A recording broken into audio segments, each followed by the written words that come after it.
Agilis helps the gaming industry realize its full potential through exceptional technology that goes beyond what other tech providers have trained hospitality to expect.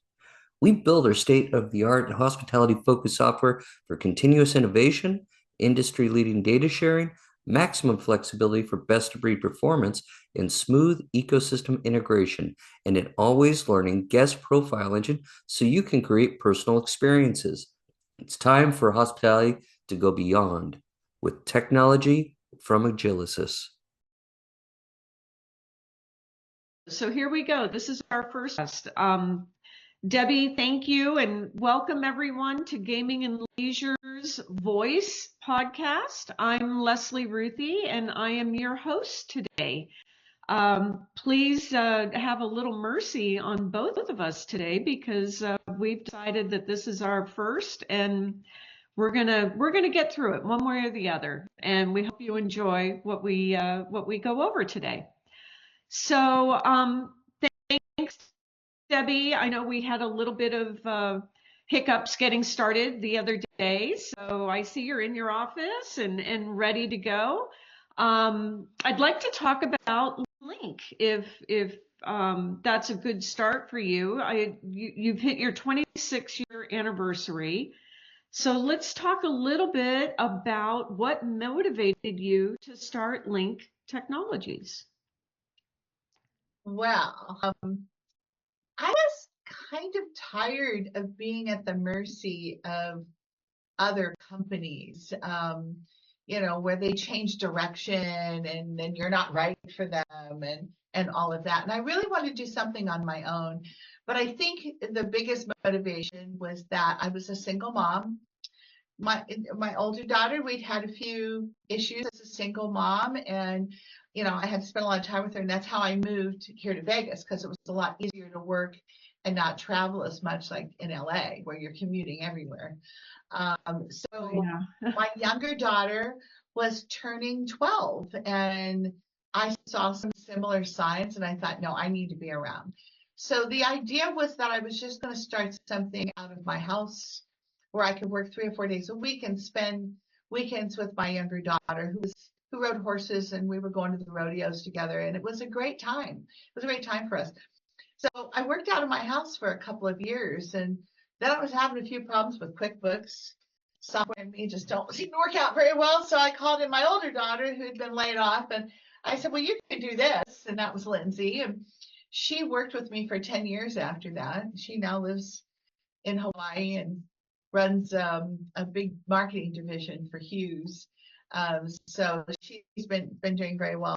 And my younger daughter now works for me in the back office. So she handles all the money and all that kind of thing. So it kind of started out as a necessity because I want to be a mom too.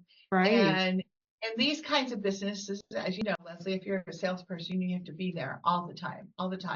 And it can be very difficult. And, when they really need you is not when they're little. They barely remember you when they were little. It's when in their teenage years. So I just wanted something. I thought I would do this for a couple of years that gave me the opportunity to rekindle that relationship, because girls change so much during those years, right? So that's what happened. I landed a big contract with the federal government, the Navy, up in northern Nevada. I used to have to carry big bags of money with me up there to pay these people. That actually really happened once. So we had to go to plane with big bags of money because the bank and the company we were using to do payroll had screwed up the whole payroll. And so we had to go out, we paid them in cash. And, and then we never had that problem again. I swore that was never going to be a problem again. So we never had that problem again. But I wanted to make sure everybody got paid on time. And by golly, they did. So they did. You're on the plane with money? Oh my goodness. Bags of money. Yeah, of course they were camouflaged, but and we met everybody at the hotel right outside the naval base, and we paid everybody their wages, and it was just a necessary thing to do. I think the company will remain unnamed, but it was a payroll company and a reputable one, and they had put the wrong dates on all the checks, so nobody was going to be able to get their money, for about a week and a half. And so I said, okay, no, just cancel all this. And we just didn't know any other expedient way to do it. So everybody was happy. So that's what mattered. And that's the thing about having your own business. People don't realize what you go through under the covers to help them and to keep the business going. Right. Yeah. Now, it can be very difficult if you miss one signature somewhere. It's like they're late a day or two. We've never really had that kind of problem since, because I made sure of it. So you only go through that once and you make sure that it never happens again. Well, we needed a security clearance, and you have to have an office for security clearance. And I don't want to run into that problem where I'm standing at the mailbox, the postman would say, "No, it's not here, Deb." He would yell up the street for the check. So there was a gentleman that I had worked with for about 6 or 7 years who had called me up out of the blue and said he was in Vegas. And I was telling him what was going on. He said, "Well, Debbie, I'll bankroll you so you don't have these problems." And sent me a check without any signatures for 50 grand. And so that's kind of what really got me moving a little bit more. It's all about cash flow, everybody. It's all about cash flow. All about cash flow. So Yeah. he was very helpful. He had successfully started 2 or 3 businesses, and he became my partner. And then he really did want to get that involved. And then I met my current partner 20 some years ago, and we bought him out, and the rest is kind of history. So we now do about an average of 25 million a year, primarily in Vegas, but we do have some tertiary offices in Phoenix and in Denver, and we do federal government as well as state and local government work, commercial, casinos, all across the United States. So I hold 13 gaming licenses, and as you know, you've been in that business forever. Mm-hmm. That's a pretty expensive venture, but we have done a lot of different types of projects for different types of gaming firms, as well as government, healthcare, entertainment. Mm-hmm. So different types of projects. So what are the unique offerings for Link? Why would a government or a casino say, "Debbie, we need your help"? Well, for the most part, we don't really have a marketing department. We have 0 salespeople except for 1 part-time person. So honestly, the business, we've been very fortunate. The business just kind of comes in from word. All right, well, let's pick up where we left off. Let's see. I was asking you about the unique offerings and why would somebody call Link? Well, like I said, like I was saying before, we don't really have a lot of salespeople. I mean, I'm a salesperson too, but I run a company now. It's very difficult for me to have the time to do all that good follow through. But I think I'm known. Okay, I'm known that I'm going to make sure that it gets done, and that if it doesn't get done properly, I'm going to fix it. So don't you think in life, you've been a salesperson most of your life of some sort, or you've run casinos and IT? Isn't it not if you have problems, it's how you handle those problems? It is. And I think that's really my philosophy about moving forward with clients, is their understanding that no matter what happens, we're going to make sure that the job is done properly. So I'm very fortunate that a lot of my business comes in just via word of mouth or the phone. Okay, I've been very fortunate that way. As a matter of fact, I'm in different businesses now because a lot of my clients had wanted me to get into some of these businesses, and they were tired of dealing with other firms in town or out of town that were not giving them the service levels that they wanted. And I would say, "I don't know anything about help desk. What do you certainly I can't do it, And they said, "We'll back you, we just want you to run ours." And so now I have an ongoing service desk. I have an ongoing knock, and I have probably the strongest piece is the SOC. So those 3 things have been very popular. We use Logarithm for our SOC, and we're working with some cities, some smaller casinos, mid-sized types of things. And it's starting to grow. And that was because someone said, Debbie, why don't you do this? Because I need someone I can count on. And so I don't mean to brag, but I think that's true. I think that's one of the reasons why we've been able to grow so much. What our security department is getting quite large now. I have 4 QSAs, and so we're doing an awful lot of audits. And the more the bigger companies get out of the audits because they're so hard to maintain the people, the more our business is growing. I have a team of 9 people for pen testing. And, we're competitive, but we make money from the pricing. And a lot of that came from the federal government business I was in. I became a woman-owned 8A firm. And so our big claim to fame there was DECA, the Defense Commissary Agency. And the nice thing about that was it encompassed qualitative ASV scanning, encompassed vulnerability assessments, risk management, PCI, pen testing, external and internal, wireless pen testing. And their edict is to help 8A firms become better at what they do. And so we spent 7 years on that contract all over the world. And it was an amazing experience. And every one of the people that worked for me then are still with me now, with the exception of one. And she was with me for a very long time. So just the experience that we all got in making sure that things were done properly and right, and the follow through and the right people was incredibly challenging, but yet it really, really helped us expand on that. So our business now is all over the country for those types of things. Matt Lawson runs my pen testing. He is in Boston area, okay, and the other thing that we learned was during COVID, you don't have to be on site to do that. You just have to buy the proper tools. And so we've made investments into those types of things. And we do quite a few casinos here. We've got 5 of the old Sands companies through AdFam. We have, the Review Journal, different, the school of Adelson School, that kind of thing. So we do all of those things, and we've done Sahara. We've done quite a bit, getting ready to do some more with the Venetian and Circus TI, Resorts World. I mean, on the casino side, we also now do the GLBA stuff. So that's been pretty good, but we also do a lot of federal government and local government, which is very difficult to break into. So very difficult to break into. Yeah. I've hired a new VP on.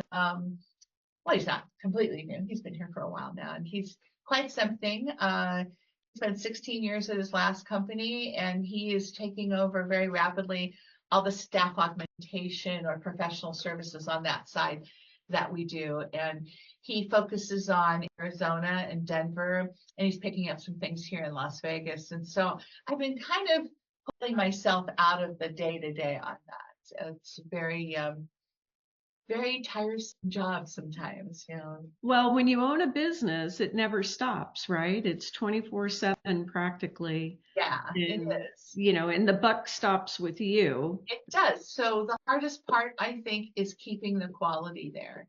That's the most important thing to me, because you don't know if you don't keep the quality there, and fixing it when it seems to have gone awry. So that to me is the hardest part, the very hardest part.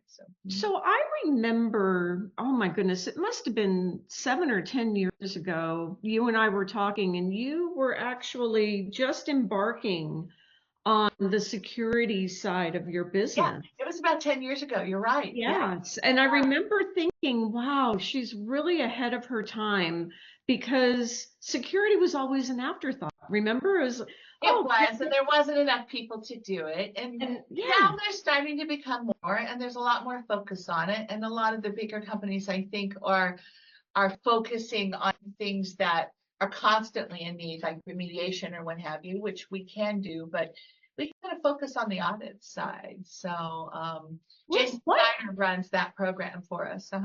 So 10 years ago, what made you say, we're gonna invest in this? We see this coming down the road. Well, I knew that there was a big need for it. And we had done some smaller types of things. When this 8A type of situation came up and the bid came out for DECA, I had some very strong federal government employees here at that time who had worked on the DOE side, and one of them had been with Booz Allen forever and had been a big mentor of mine. And they said, I think we can do this. And the thing about the 8A program is that you have to show that you have the right people to do it, and you have to show a little bit of past performance. But because you're 8A, it's like a teaching type of a situation. And I said, I think we can go after this, and I think we have the right guy to do it. So there was a gentleman that I hired up in the Denver area that helped us write that proposal. And he was absolutely wonderful. We started Denver just in security because we weren't known up there as staffing. And I knew that was going to be difficult down here. But honestly, I think the very first time I got into any of it was through Myrna Soto at MGM. I don't know if you remember her or not. Oh my goodness, yes. Yeah, that's a name a long time ago. And she was quite wonderful. And we were taking over all of their identity management and their provisioning, deprovisioning, because we're trying to turn it into one company when all of the different hotels were so separate. And that's how we got into that. And then they hooked us up with Symantec, who is famously known, came in and took over for a long time. And we ran that. And then we worked with Xerox on that too. And so we just gradually started getting into more and more. I provided some specialty pen testers for her to be on staff from a staffing standpoint. And that's how we got in. So that's how we started. Yeah. That's So, just and what amazing. really catapulted us was that 8A program with DECA. So With DECA, yes. I Yeah. still do federal work. We've just been notified that we won a place on NASA SOUP, which is a $300 billion contract. Of course, there are 200 others as well, but it gives you the ticket to play, and we already have an eye on 3 projects that are close into us with NASA. So I think that what's kept us going all these years was that balance between the project work, the federal work, which you own for 3 to 5 years, okay, and then re-up it if you did a great job, which we've done many times, and that gave us a nice base. Staffing has sharp ups and sharp downs, and so we had to have something that filled in the gaps. And that's why I wanted to do some of the project work as well. And again, that really started with the federal government. We ran the VA hospital out at Nellis for 8 years, all the IT. And I had some great people here. I was really blessed with that. So then comes COVID, and you have to reshift, and things change, and and all of that. So we've pretty much grown beyond where we were before COVID, and we're probably up about 5 million since then. And I think we're really about to take off even further. So it's exciting. I thought of something you said to me the other day. Debbie, I think you haven't retired because you're addicted to this work. And I think you're right. I think so. I think you're right. I do. Yeah. I had never thought about it that way before, but I think I am a little bit. So, but I am trying to get out of the day to day and just trying to make sure that the quality is still there and to help where I can. And, a lot of my good friends in the industry are retiring as well. So when anybody says, I want you to meet this person, I said, no, that's okay. You make the relationship. I have enough relationships. But I do love the business, and it's a lot of fun, and it's interesting, and you learn so much, that I can't imagine what I would do if I wasn't doing this. Well, the same. Right now I'm in between roles, and I don't know how people do it. My neighbors are retired, and okay, maybe once in a while I can meet them at 4 o'clock on a Thursday for a cocktail hour, but after that, it's like I've got to have something to do. Yeah, how many times can you clean your closet, right? Right. I've become an electrician. I've become a carpenter. No, I know what you mean, Yeah. and the dogs get tired of you after a while too. Mine do. I don't know. They're like, go away. I see you too much now. So What are you doing home? With over 50 years of global experience, BPOS delivers comprehensive point-of-sale solutions tailored for casinos, powered by a robust enterprise platform with all the integrations you need, from player rewards, PMS, and camera systems to business intelligence and more.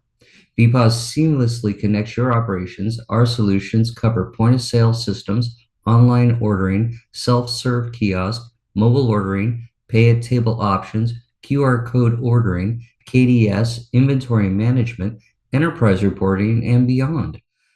Backed by exceptional US-based customer service and support, we ensure your casino's operations run smoothly and efficiently.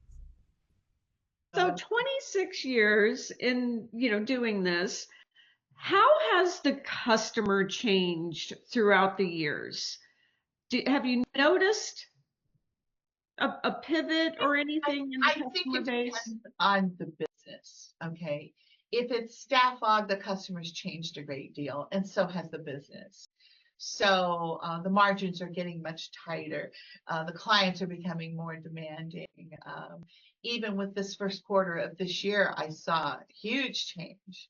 Um, well, we want to give everybody a raise, but we're not going to give you one. And it's like, okay, well, there's been a lot of that, and that's okay. We can survive that just like we survived COVID. Okay, but I just think it depends on the economy and where we're headed, who the president is, what new initiatives are coming out. People get afraid of the uncertain times. It's a little scary right now. Yeah, it's a Yeah. little scary right now. It is. But we'll survive. We'll survive. But I think staff aug changes a lot. They try to commoditize it to try and and either do it from a procurement standpoint, HR standpoint, or a finance standpoint. So it's always changing. And I think the key to that kind of success is being able to change with it Mm-hmm. and being able to accommodate the change until it changes back, because it invariably always does. So people change. And that is a very good thing, a very good topic. You change and mold as the times change. Otherwise, you get left behind. And that kind of leads into one of the questions that I wanted to ask you personally. How does Debbie stay ahead of what's going on in the environment, in the business environment? And how do you stay, right there? Because you're right there on top of it all. Well, thank you. I don't know if I've ever really looked at it that way before, but I am very blessed to have a lot of mentors and a lot of really great clients at a high level who will give me advice. And as I'm growing, as it's becoming more and more difficult to manage, and what do you do when you have somebody who has the skills but doesn't really care if it's being managed properly? And we all see a lot of that. So I just get a lot of advice. I've had a lot from you over the years. I mean, I remember Oh, working with you when, where were you at? It was downtown. I remember. downtown, yeah. Yeah, I remember doing a little bit of work with you. I remember when you worked at stations, and just you were an inspiration, because back then there weren't that many women in any type of IT business, especially here in Vegas. Right. And we've seen that grow. Okay, we've seen that grow a lot, and then we've seen it kind of shrink again, and it'll grow back again. It is so different now than what it was when I first came here 30 years ago. Don't you think?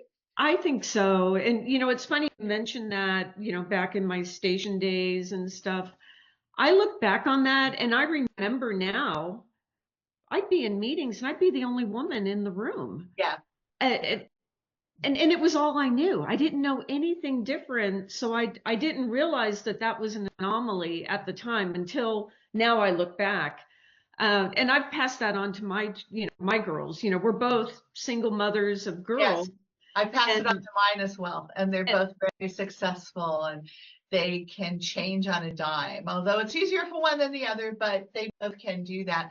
And I think that's important. I know when I first got back into the government business, or the first time I did that here with this company, I was out in Michigan. I had been working with Raytheon, and they had a big presence here then. And they were mentoring us as one of their subcontractors. So again, I've been very fortunate to have some good people, but we were sitting on a bus at Tacom and Selfridge in Michigan. And they paid for everything for us to come out there to teach us how to do the RFPs and how they do them. And it was an amazing experience. But when we were on the bus, one of the gentlemen who was sitting next to me said, "Debbie, look around you. What do you see?" "I see a lot of different people that are here to come after your business." He says, "No, look closer." He said, "I don't know what you mean." He says, "There's no women here, but you're the only woman on this entire bus." And I thought, wow, I never looked at it that way before. So I don't know about you, but my dad was one, if I wanted to go hunting, I went hunting and I went fishing and I played pool. And my dad was like, "You can do whatever you want to do." And I really thank him for that, because I never ever thought of it any other way. Yeah. And we grew up in a time, well, I think I'm a lot older than you, but we grew up in a time when women were really exploited in a lot of ways, and I just never paid any attention to it. I just kept moving. You just keep moving. You put one foot in front of the other, and there's always another better opportunity down the path. So even when I first started this company, it was difficult for women. There weren't a lot of women, out there. So you were a real inspiration. I worked for another company when I first met you. Do you remember, what was it called? I think it was called Best Consulting then. I don't I think remember. Yes. Yeah, and that's when I first met you, but there weren't a lot of women here. So I will say that most women that I did meet that were hiring managers would embrace you and would help you for the most part. And Well, I we think have to that take really care of helped. each other, right? Yeah, I think so. Yeah, it was, Yeah. yeah, it was a tough time, but it was a good time. So, and I think it's pretty even right now. I do. I think that there are opportunities for women out there. They just have to go get them. You know, I mean, look at Rishma over at McCarran Airport. I mean, my goodness. Well, it's not McCarran anymore, is it? I can't get out of that. What is it? McLaughlin Airport. Am I saying that right? Nope, nope. Harry Reid. It's Harry Reid now? It's Okay. Harry Reid. Okay. So Yeah. okay, she'll probably never do any business with me again because I can't get the name of the airport right. But she's We'll edit incredible. that out. Yeah, yeah, please do. But she's incredible. She's what she's done there and how she's taken over that airport is amazing. And she's modernizing all their IT systems. And I love talking to her. She gives me a lot of great advice just by talking to her. So It's amazing what you can learn just by, going to lunch with somebody. oh yeah, Bob Leake, he's another guy. He's another person that is the CIO of the county, and he's just a very wise man. He doesn't really answer your question, but he gives you some things to think about so you can answer it for yourself. He's a wonderful guy and very open to doing business with anyone, and just working with the community. And I think that's where I really started getting that kind of thing where I wanted to work more with the community itself and give back to the community.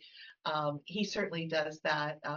You're the person who got me involved in Gaming and Leisure, and it's been a wonderful ride. It really has. It's a wonderful organization, and it's been a great ride. It's one of our must-do things every year. So yeah. Another single mother, right? Another single Yeah. mother of girls. So Yeah, there's girls. there's our plug That's for funny. Jeannie, right? Yeah. All right, Jeannie, here you go. Hope you keep this one in. Yeah, she's a lovely person too. I mean, it never fails that she'll call me once or twice a year, talk to me personally. I mean, we've talked about business a few times, but all of these little things is what keeps you up on what's going on out there. And it doesn't hurt that I've done some DOE business, that I've done some DOD business, and I've had my ear to that ground too, because it kind of shows what's happening in the political arena as well. And I think that's affects our business more than people realize. More than they realize, yeah, because there will be cutbacks and, trimming of the fat, basically. Yeah. Which we won't get into the politics politics, No, but I don't want to you get know, into that. Yeah. as a woman who runs a business, you need to know that you've got more coming in than you have going out. Yeah, So yeah, that's true. That's true. yeah. So you have to be careful with that. Hmm. And you also need to listen to your people, no matter at what level they're at. So honestly, I'm very big on that. I think sometimes they don't think that I'm listening to them, but I do. I really truly listen to what's going on in their lives and how things are affecting them. This is a big family here, and there are ups and downs with every family. So, but I do think that that's really important. And we have recruiters that are from the Army, from the Air Force, from construction, and we retrain them into looking at this business in a new way. And I think that's how you get that sense of newness, that we're not just the same old company and should be discarded because we want new ideas, right? So Yes. so that is important, though, that you have those new ideas all the time. So yeah. So if you had to pivot the company next month, it's like, oh my goodness, we have to pivot, we have to go after something new. How would you do that? Well, it's interesting that you're asking that question now, because I've talked about actually being a little bit more concise with the business, and I've looked at that maybe we have too many things going on, and for certain, if I'm the only one running it, we do. Okay, and I've been fortunate enough that lately there's some really great people out there with companies being bought and pulled together, and so you get some very high level people who want a challenge and something new. And so I've been fortunate that way. That is one way to do that. Okay, you want to build towards people's strengths and your own strengths, and Okay. and you want them to all have something to do with each other so that they make sense, that people can work together that way. If I make any sense that way, I know No, it that does make sense. I'm very involved in Tech Impact and IT Works. I had a Philadelphia office for about 5 years. We still have the clients, but we work it from out here. It's just too hard. It was too hard to go back there all the time and very expensive. So, and when I met them, I thought this is an amazing program. Why are you only in these big cities? Why not come to Vegas, which is now really a big city, but at the time it was still growing. We've And moved beyond the 5.99 oh buffet. yes, we have. Yeah, we have. We've moved beyond a lot of those things. And when I first brought them out here, it took me about 2 years to talk them into coming here. Oh no, we want to go to San Jose. There's San Francisco. There's money up there. I said, there's 20 of you up there. We need this here. So now they're here, and we just had this incredible luncheon where so many CIOs were there from so many different walks of life. You got Southwest Gas, you've got Nevada Energy, all in the same room, and you've got casinos, and you've got Barclays Bank, and you've got all these different types of businesses. And Patrick, who runs the place, was on the podium. He says, "Debbie, what do you think?" I said, I'm doing okay right now. This is very cool. Where we started it from nothing and really built it and watched this community grow and help each other. So when I got asked to do the help desk, I thought, well, yeah, that's a way I can help out with Tech Impact at IT Works, because I can take some interns on. We hired a guy from the National Guard that was a trainer. I mean, things just, if they're supposed to be, they kind of have a way of gelling, and opportunities afford themselves to you. There's been a couple of things I've looked at, and a couple of things I'm not willing to take on anymore because I'm older, and it's fun and exciting, but it takes a lot of work. It takes a lot of work. So you have to really be focused on it and be willing to make sure that your investment pays off, which means, again, a lot of work. It's a lot A of work. lot of work, Yeah. yeah. But I And like the way that they kind of have some synergism, the security and the SOC and the SIM, auditing and the technical pieces. And so that's usually how I look at what I'm doing and if I want to go into something new. so as we start wrapping this up, if you had to step away from the company today, Mhm. how would you want to be remembered? I, that's a really good question because I have actually been thinking about that because I will be stepping away soon. I'm almost 70, and it's probably time to at least step away somewhat. Um, I think tech impact, IT works, giving back to the community and leaving something that has a life of its own, and how much I cared about those activities, as well as running a good business that satisfied people's needs for the most part. Okay. And um, Delivery. Yeah.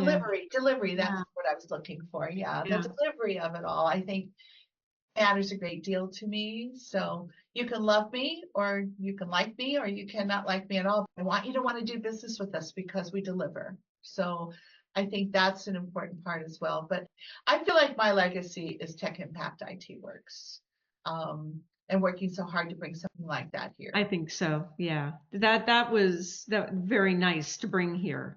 So, yes. Yeah, it was tough. I was on the Governor's Workforce Investment Board for 6 or 7 years. And I won't tell you about that experience, but you know me, Leslie, I'm a talker. I never opened my mouth in those sessions. I never hardly ever said a word.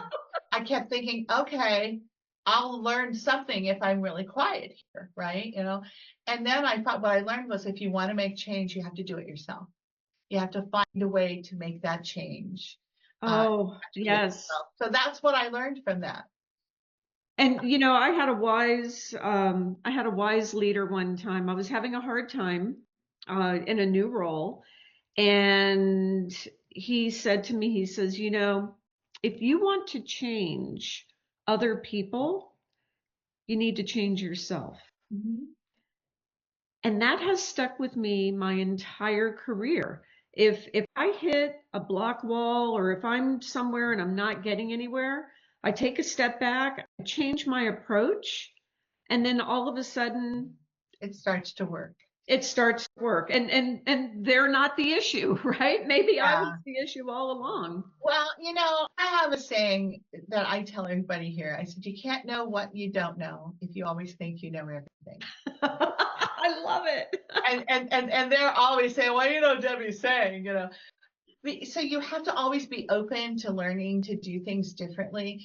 But per your mentor, you can't change other people. You can No, only change yourself. you can only change yourself. Only change yourself. So And yeah, you can't know what you don't don't know know if you know everything. if you always think you know If everything. you always think, I'm going to keep that one too. That Well, makes a bad consultant, by the way, somebody who thinks they know everything. You want somebody to always ask questions and ask questions of themselves. Is this the right way?